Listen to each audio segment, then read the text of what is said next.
નમસ્તે મિત્રો, આજનો એપિસોડ 27. આવતીકાલના એપિસોડમાં આપણે હેન્ડ પ્રેક્ટિસ કરેલી, જેમાં બ્રાઇડનું ફિગર શીખેલા. આજે આપણે શીખવાના છીએ કપલ, એન્ગેજમેન્ટ કપલ, બરાબર છે. તો અને એમની સાથે સાથે આપણે શીખવાના છે નાના નાના સ્કેચીસ. પણ એ પહેલાં હજી સુધી તમે મારી ચેનલને સબસ્ક્રાઇબ નથી કરી, લાઇક નથી કરી, તમારા ફ્રેન્ડ સર્કલને શેર નથી કરી, તો સૌપ્રથમ એ બધું જ કરો. સાથે સાથે કમેન્ટ કરવાનું ના ભૂલતા. તમને જ્યાં ડાઉટ લાગે ત્યાં કમેન્ટ કરો. ટૂંક સમયની અંદર હું હિન્દીના કોર્સ સાથે શોર્ટ વિડીયો પણ મહેંદીના લઈને આવવાની છું, તો મારી સાથે જોડાયા રહો. તો ક્લાસ ચાલુ કરીએ આપણે.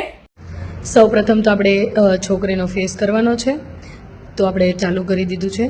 એમની હેરની ફિલિપ્સ, આઈઝ, નોઝ, લિપ્સ બધું જ કવર સાથે કરતું જવાનું છે. તમે જોઈ શકો છો આ રીતે સ્ટેપ બાય સ્ટેપ હેર આપી દેવાના, કે જે રીતે તમારે હેરસ્ટાઈલ બનાવવી હોય એ રીતે.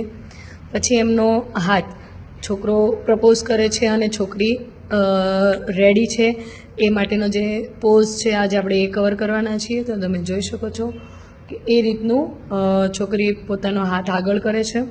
એમનો બોડીનો શેપ જે છે લાઇન વાઇઝ બોડીનો શેપ આપી દીધો છે. એના જે કપડાનો ડ્રેસિંગ સેન્સ છે આપણે એ પણ બનાવી દીધું છે. એમના લેગ વેગ બધું જ પ્રોપર રીતે બનાવશું. હિલ્સ બિલ્સ આખું કમ્પ્લીટ જ બનાવવાનું છે, બરાબર છે. તો ધીમે ધીમે બનાવશો તો આરામથી બની જશે. તમે જોઈ શકો છો કે આમાં મેં સ્પીડ બહુ જ ઓછી રાખી છે, કારણ કે આપણે એક જ ફિગર શીખશું, એટલે તમે આરામથી બનાવશો તો તમને પણ આઈડિયા આવી જશે, બરાબર છે. આ રીતના હિલ્સ પણ કોઈ પણ એંગલે આપણે હિલ્સ બનાવી શકો છો. બંને પગ જોડે છે એટલે અપડાઉનમાં થોડાક હિલ્સ આવશે, કેમ કે છોકરી થોડી ક્રોસમાં ઊભી છે. જ્યારે છોકરી પૂરી થાય ત્યારે છોકરાનો ફેસ આપણે ચાલુ કરશું. મેઝરમેન્ટ લઈ લેજો કે ઉપર નીચે ના થાય. છોકરો પોતાના ઘૂંટણ પર બેસેલો છે, તો એ શેપ આપવા માટે એમનું મેઝરમેન્ટ લઈને ફેસ આપવાનો છે, એનો હેરનો પાર્ટ આપવાનો છે. એમાં ધીમે ધીમે કરતાં કરતાં એમના બોડીનો જે હાથનો શેપ છે, જેમ કે એ પ્રપોઝ કરે છે એ રીતનો આપણે રિંગવાળો હેન્ડ શેપ બનાવી દઈશું. તમે જોઈ શકો છો.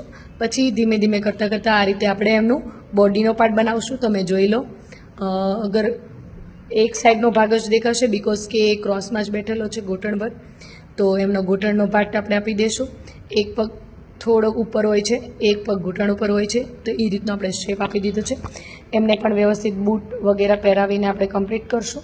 તમે જોઈ શકો છો. પછી આમને વ્યવસ્થિત રીતે ફિલ કરી દેવાનું છે, એટલે તમારું એન્ગેજમેન્ટનું આ કપલ રેડી છે. આ રીતે તમે એન્ગેજમેન્ટમાં સિંગલ પણ હોય છે, ડબલ પણ આવે છે.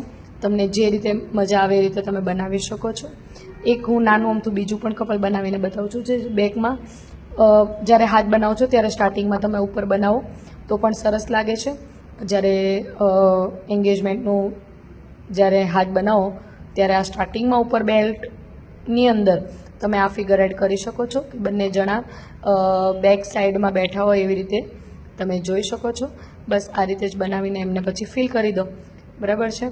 વ્યવસ્થિત રીતે બનાવજો, ધ્યાનથી સમજીને કમેન્ટ કરજો. તો ગાઈસ, તમે જોઈ શકો છો આપણે એન્ગેજમેન્ટના કપલ બનાવ્યા છે. આવી જ રીતે નવું નવું શીખવા માટે મારી સાથે જોડાઓ. આવતીકાલે આપણે શીખવાના છીએ બેબી શોવરનો હાથ, જેની અંદર એમાં આવતા નાના નાના ફિગર્સ શીખવાના છીએ. તો કાલે ફરી મળીએ. Thank you so much.